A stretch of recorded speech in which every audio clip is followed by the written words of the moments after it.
মনো চল নিজ নিকেতনে,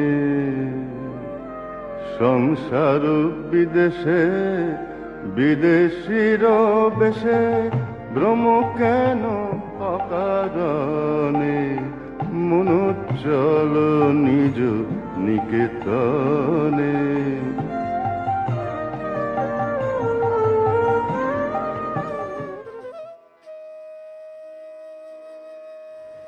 ಓಂ ಶ್ರೀ ಗುರುಭ್ಯೋ ನಮಃ. ವಿವೇಕ ವಿಸ್ಮಯ ಧ್ವನಿ ತುಣುಕು 107. ಹಿಂದಿನ ಧ್ವನಿಯ ತುಣುಕಿನಲ್ಲಿ ಗಮನಿಸ್ತಾ ಇದ್ದ ಹಾಗೆ ಸೋದರಿ ನಿವೇದಿತಾ ಮದ್ರಾಸೆ ಶಿಷ್ಯರನ್ನ ಉದ್ದೇಶಿಸಿ ಅವರ ಮನಸ್ಥಿತಿ ಅವತ್ತು ಹೇಗಿತ್ತು ಅನ್ನೋದನ್ನ ವಿವರಿಸ್ತಾ ಬರಿತಾ ಇದ್ದದನ್ನ ಗಮನಿಸಿದ್ವಿ. ಅವಳು ಹೇಳ್ತಾ ಇದ್ಲು, ಈ ಶಿಷ್ಯರಿಗೆ ಸ್ವಾಮೀಜಿಯ ಸಾಮರ್ಥ್ಯದ ಮೇಲಿದ್ದಂತಹ ಅವಿಚಲ ವಿಶ್ವಾಸದಿಂದಾಗಿ ಅವರಿಂದ ಮನುಷ್ಯ ಮಾತ್ರರಿಗೆ ಸಾಧ್ಯವಿಲ್ಲದಂತಹ ಸಾಧನೆಯನ್ನು ನಿರೀಕ್ಷಿಸ್ತಾ ಇದ್ದೀವಿ ಅನ್ನೋದು ಹೊಳಿಲಿಲ್ಲ. ವಿವೇಕಾನಂದರು ಅಲ್ಲಿಗೆ ಹೋಗಿ ಮುಖ ತೋರಿಸಿದ್ರೆ ಸಾಕು, ಸಮ್ಮೇಳನದಲ್ಲಿ ಮಾತನಾಡೋದಕ್ಕೆ ಒಂದು ಅವಕಾಶ ಕೊಟ್ಬಿಡ್ತಾರೆ ಅಂತ ಭಾವಿಸಿದ್ರು ಆ ಶಿಷ್ಯರು. ಪ್ರಪಂಚದ ರೀತಿ ನೀತಿಗಳ ವಿಷಯದಲ್ಲಿ ಸ್ವಾಮೀಜಿಯು ಕೂಡ ತಮ್ಮ ಶಿಷ್ಯರಷ್ಟೇ ಮುಗ್ಧರಾಗಿದ್ರು ಅಂತ ಬರೀತಾಳೆ.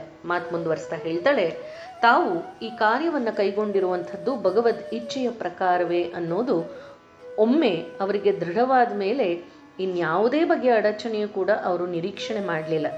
ಹೀಗೆ ಜಗತ್ತಿನ ಶಕ್ತಿ ಐಶ್ವರ್ಯಗಳ ನಾಡಿನ ಅಭೇದ್ಯ ದ್ವಾರವನ್ನು ಪ್ರವೇಶ ಮಾಡುವುದಕ್ಕೆ ಯಾವುದೇ ಬಗೆಯ ರುಜುವಾತು ಪತ್ರವಿಲ್ಲದಲೇ ತನ್ನ ಪ್ರತಿನಿಧಿಯನ್ನ ಕಳಿಸ್ಕೊಟ್ಟಂತಹ ಹಿಂದೂ ಧರ್ಮದ ಅವ್ಯವಸ್ಥೆಗೆ ಇದಕ್ಕಿಂತ ಒಳ್ಳೆಯ ಉದಾಹರಣೆ ಬೇಕಿರಲಿಲ್ಲ ಅಂತ ನಿವೇದಿತ ಪತ್ರದಲ್ಲಿ ಬರೆಯೋದನ್ನು ಗಮನಿಸಿದ್ವಿ. ಈಗ ಅದರ ಮುಂದುವರೆದ ಭಾಗ. ಹೌದು, ನಿಜಕ್ಕೂ ಅಲ್ಲಿ ಯೋಜನೆ ಅನ್ನೋದೇ ಇರಲಿಲ್ಲ. ಮದ್ರಾಸೆ ಶಿಷ್ಯರಾದಂತಹ ಅಳಸಿಂಗ ಪೆರಮಾಳ್ ಮೊದಲಾದವರು, ಮನ್ಮಥ ಬಾಬು, ಮುನ್ಷಿ ಜಗಮೋಹನ್ ಲಾಲ್, ಮಹಾರಾಜ ಅಜಿತ್ ಸಿಂಗ್ ಎಲ್ಲರೂ ಕೂಡ ಒಬ್ಬರಿಗಿಂತ ಒಬ್ಬರು ಬುದ್ಧಿವಂತರೆ. ಎಲ್ಲರೂ ಲೋಕದ ವಿಧಾನಗಳನ್ನು ಸರಿಯಾಗಿ ತಿಳ್ಕೊಂಡಿದ್ದವ್ರೆ. ಹೀಗಿದ್ದೂ ಕೂಡ ಅವರು ಸ್ವಾಮೀಜಿ ತಮ್ಮ ದಾರಿಯನ್ನು ತಾವೇ ರೂಪಿಸ್ಕೊಳ್ತಾರೆ ಅಂತ ಊಹಿಸಿ ಯಾವುದೇ ಯೋಜನೆ ಇಲ್ದಲೇ ಕಳಿಸ್ಕೊಟ್ಟಿದ್ದನ್ನು ನೋಡಿದ್ರೆ ಆಶ್ಚರ್ಯವಾಗ್ದಲೇ ಇರೋದಕ್ಕೆ ಸಾಧ್ಯವೇ ಇಲ್ಲ. ಆದರೆ ಕೊನೆಗೂ ಕೂಡ ಅವರ ಊಹೆ ನಿಜವಾದದ್ದು ಮಾತ್ರ ನಿಜವಾಗಿಯೂ ದೊಡ್ಡ ಆದರ್ಶ ಅಥವಾ ನಿಜವಾಗಿಯೂ ದೊಡ್ಡ ಆಶ್ಚರ್ಯ ಅಂತ ಕೂಡ ಹೇಳ್ಬೋದು. ಈಗ ಸ್ವಾಮೀಜಿ ಮುಂದೇನು ಮಾಡೋದು ಅಂತ ಯೋಚನೆ ಮಾಡ್ತಾ ಇದ್ದಾರೆ. ವಿಶ್ವ ಧರ್ಮ ಸಮ್ಮೇಳನವನ್ನ ಕೇವಲ ಒಬ್ಬ ಪ್ರೇಕ್ಷಕನಾಗಿ ಕುಳಿತು ನೋಡೋಣ ಅಂದರೆ ಅದಕ್ಕೂ ಇನ್ನು 1 ತಿಂಗಳ ಕಾಲ ಅವಕಾಶ ಇತ್ತು. ಅಷ್ಟು ದಿನ ಅವರು ಶಿಕಾಗೋದಲ್ಲಿ ಉಳ್ಕೊಳ್ಳೋದಕ್ಕೆ ಸಾಧ್ಯವೇ ಇರಲಿಲ್ಲ. ಯಾಕೆ? ಅವರ ಹಣದ ಚೀಲ ವೇಗವಾಗಿ ಬರಿದಾಗ್ತಾ ಬರ್ತಾ ಇದೆ. ಉತ್ತಮ ದರ್ಜೆಯ ಹೋಟೆಲ್ನಲ್ಲಿ ಇಳಿದುಕೊಳ್ಳೋದ್ರ ಬಗ್ಗೆ ಅವರ ಆಲೋಚನೆ ಏನೋ ಸರಿಯಾಗೇ ಇತ್ತು, ಆದರೆ ಖರ್ಚು ಮಾತ್ರ ತೀರ ಹೆಚ್ಚಾಗ್ಬಿಟ್ಟಿತ್ತು. ಊಟ ವಸತಿಯ ಖರ್ಚು ಅಷ್ಟೇ ಅಲ್ಲದೆ ಪ್ರತಿಯೊಂದು ವಸ್ತುವು ಕೂಡ ಅಲ್ಲಿ ಅತಿ ದುಬಾರಿ. ಹಾಗಾಗಿ ಅದರಿಂದ ಬೇಗ ಏನಾದರೂ ಒಂದು ಮಾಡಲೇಬೇಕಾಗಿತ್ತು ಅಂತ ಯೋಚಿಸ್ತಾ ಇದ್ದಾರೆ. ತಾವೇ ಖಾಸಗಿಯಾಗಿ ಉಪನ್ಯಾಸಗಳನ್ನು ಕೊಡೋದರ ಬಗ್ಗೆ ಅವರು ಆಲೋಚನೆ ಮಾಡಿದ್ರು. ಆದರೆ ಅಮೆರಿಕಾದಲ್ಲಿ ಇಂತಹ ಉಪನ್ಯಾಸಗಳು ಪ್ರಾರಂಭವಾಗೋದು ಮಾಗಿಯ ಕಾಲದಲ್ಲಿ ಮಾತ್ರ. ಅಂದರೆ ಅದಕ್ಕೂ ಕೂಡ ಇನ್ನು 3 ತಿಂಗಳು ಸ್ವಾಮೀಜಿ ಕಾಯಬೇಕಾಗಿತ್ತು. ಇಷ್ಟೆಲ್ಲ ಆದರೂ ಕೂಡ ಸ್ವಾಮೀಜಿ ಮಾತ್ರ ನಿರಾಶರಾಗಿಲ್ಲ. ಭಾರತಕ್ಕೆ ಹಿಂದಿರುಗುವಂತಹ ಆಲೋಚನೆಯನ್ನು ಅವರು ತಳ್ಳು ಹಾಕಿದ್ರು.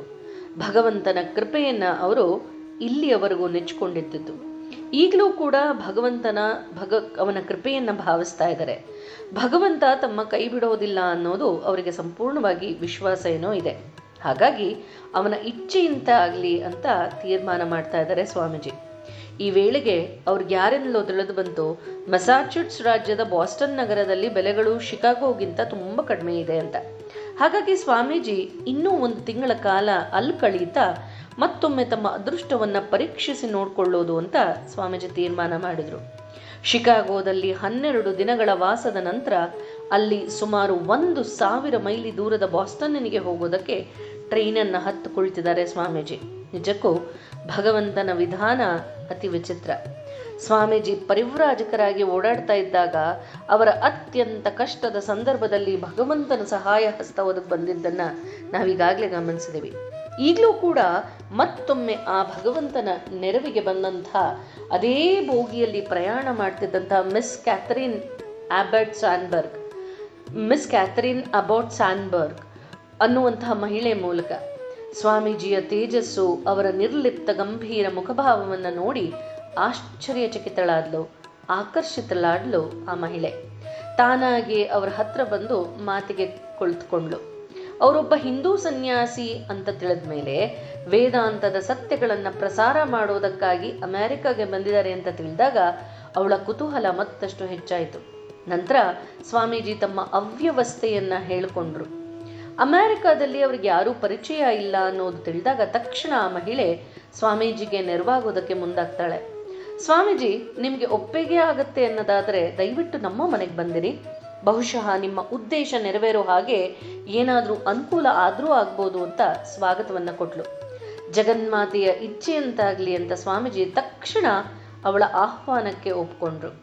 ಮಿಸ್ ಸ್ಯಾನ್ಬಾರ್ನ್ ಅವರನ್ನ ಸ್ವಾಮೀಜಿಯ ಮೆಟ್ಕಾಫ್ ಅನ್ನುವಂತಹ ಪಟ್ಟಣದ ಹತ್ರ ಇದ್ದಂತಹ ತನ್ನ ಬ್ರೀಝಿ ಮೆಡೋಸ್ ಅನ್ನುವಂಥ ಸುಂದರವಾದಂಥ ಹೊಲದ ಮನೆಗೆ ಕರೆದುಕೊಂಡು ಹೋದ್ಲು. ಮೆಟ್ಕಾಫ್ ಇರೋದು ಬಾಸ್ಟನ್ ನಗರಕ್ಕೆ ತುಂಬ ಹತ್ತಿರದಲ್ಲೇ. ಮಧ್ಯವಯಸ್ಕಳಾದಂತಹ ಮಿಸ್ ಸ್ಯಾನ್ಬಾರ್ನ್ ಅಧ್ಯಾಪಕಿಯಾಗಿದ್ಲು.